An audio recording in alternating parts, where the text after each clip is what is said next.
नमस्कार दोस्तों, मैं बालकृष्ण सुपर मैस्ट्रिक्स चैनल पे आप सभी का स्वागत करता हूँ।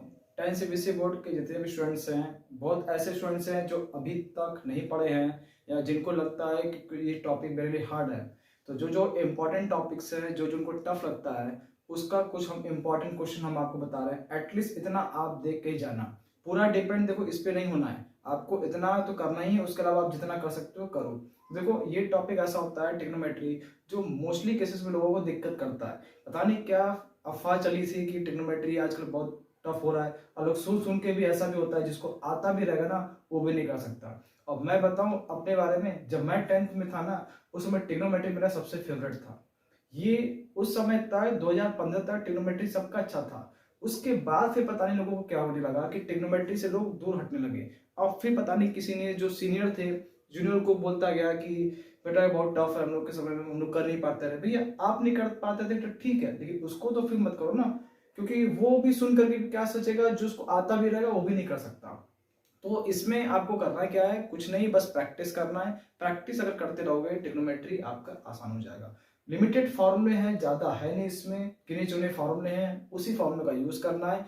आप बस प्रैक्टिस करते रहो, जब प्रैक्टिस नहीं करोगे तो चीज आपको टफ हो जाएगी। तो मैथ में आपको क्या करना है, 10th वालों को सिर्फ प्रैक्टिस करना है। तो प्रैक्टिस अगर आप करते रहोगे तो किस में क्या यूज करना है वो आपको अपने आप आ जाएगा। तो दूसरों की बात आप मत सुनो, सिर्फ आप अप्लाई तो करो। क्योंकि मेरा भी तो जो अनुभव है वो भी, क्योंकि उस टाइम पे मैंने भी बहुत प्रैक्टिस किया था और मेरा सबसे अच्छा फेवरेट टॉपिक था ये ट्रिग्नोमेट्री। पता नहीं क्यों आजकल के बच्चों को क्या हो गया, ट्रिग्नोमेट्री नाम सुनते ही भी हम नहीं कर सकते। तो ऐसा कुछ नहीं दोस्तों, आप आराम से कर सकते हो। बस प्रैक्टिस करते रहिए, जितना प्रैक्टिस करोगे उतना आपका बढ़िया हो जाएगा। क्वेश्चन कहीं से भी आ सकता है, कुछ नहीं कर सकते, लेकिन जो हमें लग रहा है इंपॉर्टेंट जो क्वेश्चन आ सकते हैं एग्जाम में, एटलीस्ट उतने क्वेश्चन तो आप जरूर कम से कम देख के जाना। जिनको लगता है ट्रिग्नोमेट्री हम नहीं कर सकते तो एटलीस्ट जो इस वीडियो में हम बता रहे हैं एटलीस्ट उतना आप जरूर पढ़ लेना। तो एक पहला क्वेश्चन क्या है, इस तरह का एग्जाम में पूछ सकता है आपका, इफ tan a बराबर √3 फाइंड अदर ट्रिग्नोमेट्री रेशियो। इसमें आपको दोस्तों करना क्या है, जरूरी नहीं कि tan हो, यहाँ पे साइन कॉस कुछ भी हो सकता है, और आपसे अदर ट्रिग्नोमेट्री रेशियो पूछ रहा है। ऐसा ऑब्जेक्टिव क्वेश्चन भी आ सकता है और सब्जेक्टिव में एक नंबर में पूछ सकता है। तो करना क्या है, सबसे पहले आपको ध्यान रखना है, पंडित बद्री प्रसाद हर हर बोले। ये तो सभी को पता होगा कि P बाई एस साइन, ये कॉस और ये आपका टेन। पंडित बद्री प्रसाद हर हर बोले, तो यहाँ पे टेन क्या है, P बाई बी। तो सबसे पहले आपको क्या करना है, इसमें tan A is equal to √3/1 करेंगे, और ये क्या है, P बाई बी है। तो P की वैल्यू ये है और B ये है, तो ये फिक्स वैल्यू नहीं है, रेशियो है। तो एक ट्राइंगल बनाएंगे और इस ट्रायंगल में एंगल ए को यहां पे रखना हॉरिजॉन्टल में, ए बी और इसके बाद सी। तो P की वैल्यू कितनी है, √3, एंगल के सामने वाला कितना आएगा, √3 के, और B कितना है 1, बेस कितना हो जाएगा इसका K। तो अब दोस्तों करना क्या है, जब आपको tan पता है और कुछ भी ट्रिग्नोमेट्री रेशियो निकालना है, तो सबसे पहले आप क्या करोगे, पाइथागोरस से AC की साइड निकालोगे। तो क्योंकि राइट एंगल ट्राइंगल है, तो राइट एंगल ट्राइंगल में ही पाइथागोरस लगाता है। तो AC स्क्वायर बराबर AB square plus BC square, और AB कितना है यहाँ पे K, तो ये कितना हो जाएगा K का स्क्वायर, और BC कितना है √3K का पावर 2। तो ये कितना हो जाएगा K का स्क्वायर और 3K स्क्वायर, ये कितना हो जाएगा 4K स्क्वायर। AC स्क्वायर बराबर 4K स्क्वायर, तो AC बराबर कितना आएगा 2K। तो ये कितना हो गया लेंथ 2K। जब आपको तीनों साइड पता हो, कुछ भी अगर वैल्यू निकालना है तो बहुत आसान है दोस्तों, कुछ नहीं करना। और जैसे आपको साइन का निकालना है तो साइन ए बराबर क्या हो जाएगा, P बाई एच, यहाँ रखेंगे P बाई एच। P कितना है, एंगल के सामने वाला P √3K, और हाइपोटेनस कितना है 2K। तो K से K कटेगा, कितना आया 3/2। कॉस का अगर निकालना होगा तो कॉस ए बराबर क्या होता है, B by H, base upon hypotenuse, base कितना है K, हाइपोटेनस कितना है 2K, कैंसिल हो गया, कितना हो गया 1/2। tan तो पता ही है, कॉट निकालना है तो कॉट क्या होता है B बाई पी, यहाँ रखा B बाई पी, बेस कितना है इसमें K, P कितना है √3K, कितना हो गया K से K कटा 1/√3। साइन कॉस कॉट निकल गया।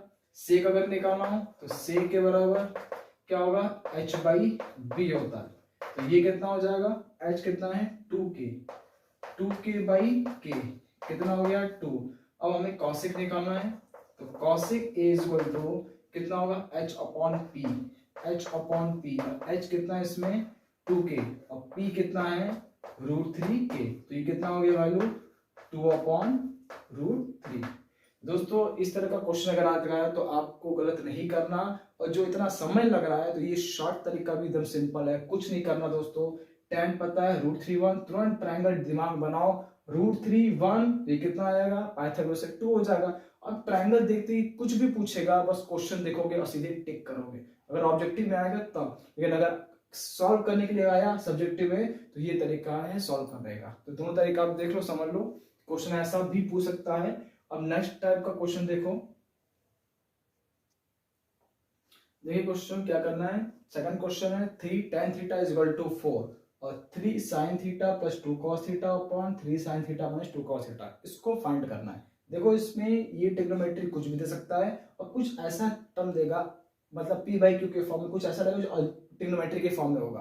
तो ये एक पैटर्न है, यहाँ पे कुछ भी आ सकता है, इधर भी कुछ भी आ सकता है। इस तरह का अगर पैटर्न आपसे एग्जाम में पूछेगा तो सबसे पहले हम क्या करेंगे, इस नंबर को पहले यहाँ भेजेंगे। तो यहाँ से हमने क्या किया, tan theta is equal to कितना 4/3। अब 4 ये आप जानते हैं पंडित बद्री प्रसाद हर हर बोले, इसी का यूज करना है आपको। p/b तो ये कितना हो जाएगा, ये p/b। ठीक, तो दोस्तों एक तरीका है कि ट्रायंगल बनाओ, उस ट्रायंगल से पाइथागोरस लगा करके तीनों साइड मिल जाएगी, तो जो साइन कॉस पूछा है ट्रायंगल निकाल के रख दो। एक और भी तरीका हमें यहाँ पे दिख रहा है, इसी क्वेश्चन को थोड़ा सा सिंपल कर सकते हैं। 3 sin थीटा और फिर कितना है +2 cos theta divided by 3 sin theta -2 cos theta. तो हम क्या करेंगे, ऊपर नीचे cos से डिवाइड करेंगे तो हो जाएगा 3 sin theta +2 cos theta divided by क्या करेंगे, यहाँ पे cos थीटा लिखा, whole divided by 3 sin theta -2 cos theta divided by cos theta. देखो ये जो टर्म है और ये टर्म, इन दोनों पार्ट को जब अलग करोगे तो कितना होगा 3 sin बाई cos कितना हो जाएगा tan थीटा प्लस cos से cos कटा बचा कितना 2 divided by sin by cos कितना हो जाएगा tan हो जाएगा, और यहाँ से माइनस cos से cos का बचा 2। अब tan थीटा कितना 4/3 बस रखो और आंसर आ जाएगा। तो ये कितना होगा इज इक्वल टू 3 इंटू कितना 4/3 plus 2 divided by 3 into 4/3 minus 2। तो क्या ये 3 से 3 कट गया, इससे ये कैंसिल हो गया, 4 + 2 अपॉन 4 - 2 तो कितना हो गया 6/2, वैल्यू कितना हो गया 3। ये इसका आंसर। दोस्तों समझ में आ गया होगा क्या करना है, हमने क्या किया, बस यही आपको ध्यान रखना है, ऊपर नीचे cos से डिवाइड करेंगे, जिससे sin बाई cos tan हो जाएगा और cos से cos कट जाएगा, sin बाई cos tan होगा, cos से cos कट गया, tan के ऊपर पुट करेंगे, फाइनल आंसर आ जाएगा। तो दोस्तों नेक्स्ट क्वेश्चन है 7 sin square theta plus 3 cos square theta is equal to 4 proof करना है tan theta is equal to 1/√3। देखिए दोस्तों इसमें क्या करना पड़ेगा, आपको tan बनाना पड़ेगा। तो जहां tan कब होता है, sin के नीचे cos आना चाहिए, तो यहाँ पे देखो sin है, अगर यहाँ sin होता तो सीधे cos से डिवाइड करते, स्क्वायर है तो इसीलिए हमें क्या करना पड़ेगा, नीचे cos स्क्वायर चाहिए, तो cos स्क्वायर लाने के लिए हम करेंगे क्या, इसमें cos स्क्वायर लाने के लिए हमको क्या करना पड़ेगा, डिवाइड करना पड़ेगा। दोनों साइड हमने क्या किया, डिवाइड कर दिया। तो ये कितना होगा 7 sin square theta plus 3 cos square theta तो 4, यहाँ पे डिवाइड किया cos स्क्वायर थीटा और यहाँ पे डिवाइड कर दिया cos स्क्वायर थीटा। दोनों को हम क्या करें, सेपरेट कर दें अलग अलग। तो ये कितना हो जाएगा 7 sin square theta upon cos square theta, ठीक, plus 3 cos square theta upon cos square theta is equal to 4 upon cos square theta. तो sin square upon cos square क्या होगा tan स्क्वायर थीटा, और ये दोनों क्या होगा कैंसिल हो, कितना हो जाएगा 3 इज इक्वल टू 4, ये ऊपर जाएगा तो sec स्क्वायर थीटा। अब sec स्क्वायर थीटा को हम चेंज कर सकते हैं tan में, तो ये कितना हो जाएगा यहाँ पे 7 tan square theta plus 3 is equal to 4 1 plus tan square theta. अब हम क्या करेंगे, 4 से दोनों साइड मल्टीप्लाई करें, तो कितना होगा ये 7 tan square theta plus 3 4 plus 4 tan square theta. देखो अब इसको इससे क्या करना है, हमें घटाना है, तो ये कितना हो जाएगा ये 7 tan square theta minus 4 tan square theta. और कितना होगा, 3 को वहां भेजा तो 4 में से क्या किया हमने, 3 को घटा दिया, तो 4 माइनस 3, ये से घटा कितना होगा 3 tan square theta is equal to 1। 3 tan square theta is equal to 1, तो यहां से हमने लिखा tan square theta is equal to 1/3। अगर tan square theta is equal to 1/3, तो यहां से अगर हम tan थीटा अगर निकालेंगे तो ये कितना आएगा 1/√3। ये इसका फाइनल आंसर आएगा। यही करना था दोस्तों।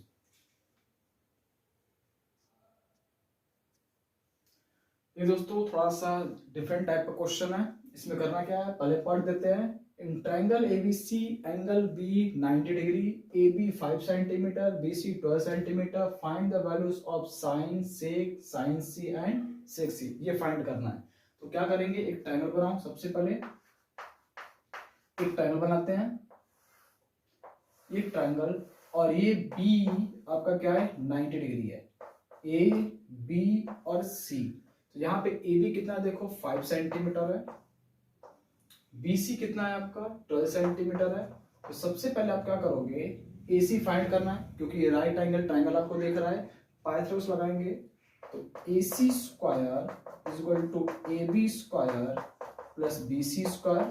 AB स्क्वायर कितना होगा 5 का स्क्वायर, BC कितना है 12 का स्क्वायर, कितना 25 प्लस 144, ये कितना होगा 169। AC स्क्वायर ये हो जाएगा, तो AC कितना हो जाएगा 13, तो ये हो जाएगा 13 सेंटीमीटर। अब तीनों साइड मिल गई, तो कुछ भी पूछेगा तो आसान है। तो करना क्या है, सबसे पहले साइन ए निकालना। तो साइन ए आप जानते हो क्या होता है, P/H होता है। तो एंगल के सामने वाला P कितना है 12 और H कितना है 13। सेक निकालना है, तो सेक ए अगर आपको फाइंड करना है, तो सेक क्या होता है, हाइपोटेनस अपॉन बेस, मतलब AC यहां लिखेंगे H/B, ठीक है। तो कितना हो जाएगा ये H/ हाइपोटेनस कितना है 13 और बेस कितना है 5। अब निकालना है साइन C। तो साइन C बराबर, अब ये परपेंडिकुलर नहीं होगा, अब एंगल इसके रेस्पेक्ट में, अगर ये एंगल ले रहे हैं तो इसके रेस्पेक्ट में परपेंडिकुलर ये हो जाएगा और बेस ये हो जाएगा। हाइपोटेनस हमेशा फिक्स होता है, बस ये दोनों आपस में चेंज होता है।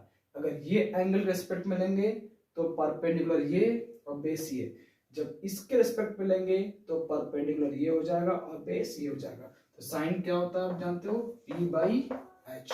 अब P क्या होगा, इसके रेस्पेक्ट में से सामने वाला कितना होगा 5 हो जाएगा और हाइपोटेनस 13। सेक का निकालना हो तो सेक C क्या होता है H अपॉन क्या होगा आप जानते ही हो। सेक C अगर निकालना तो एंगल पहले क्या करेंगे, यहाँ लिखेंगे H/B। हाइपोटेनस तो फिक्स होगा और बेस क्या होगा, इसके सामने वाला परपेंडिकुलर और बेस क्या है ये, तो 12 13/12। ये इसका तरीका है सॉल्व करने का। तो दोस्तों समझ में आ गया होगा। नेक्स्ट क्वेश्चन देखते हैं।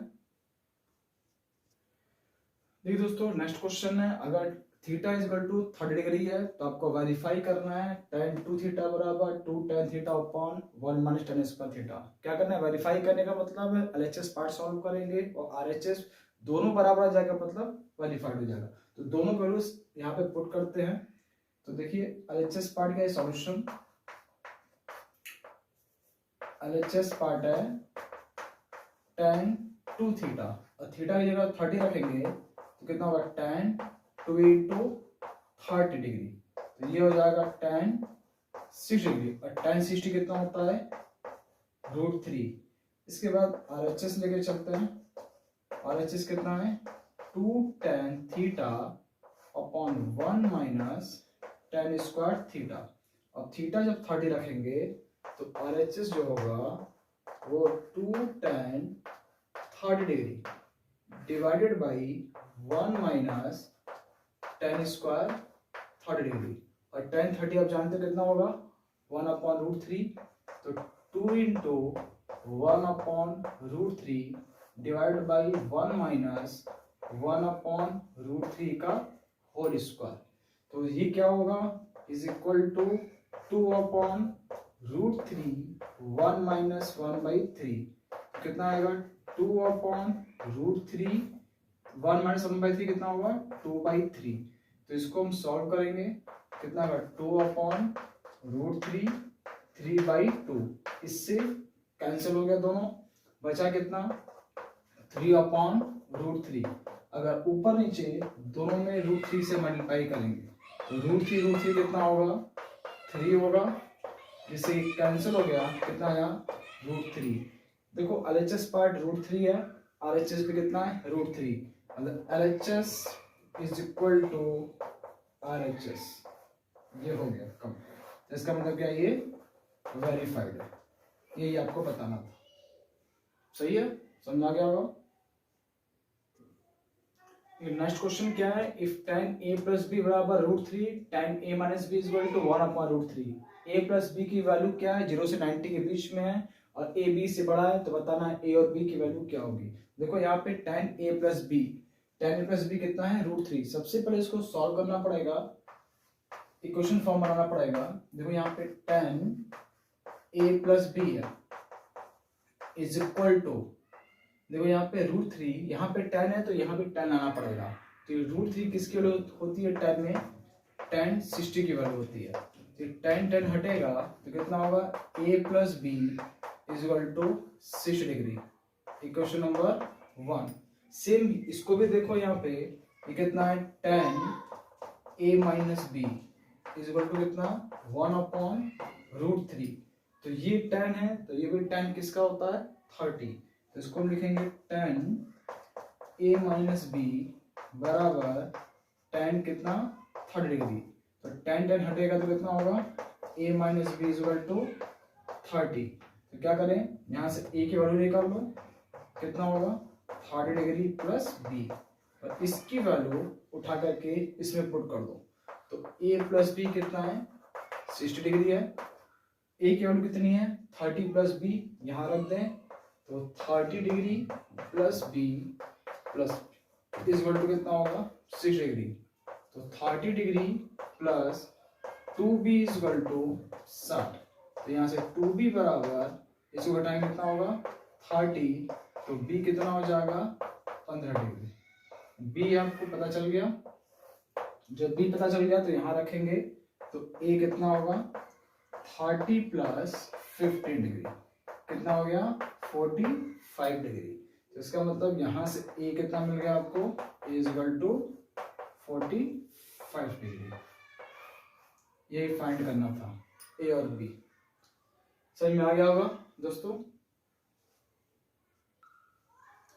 दोस्तों बस आज के लिए इतना ही, तो नेक्स्ट वीडियो का आप वेट करिएगा, कुछ और इम्पोर्टेंट क्वेश्चन के साथ हम मिलेंगे फिर से। जय हिंद, जय भारत, ओम शांति।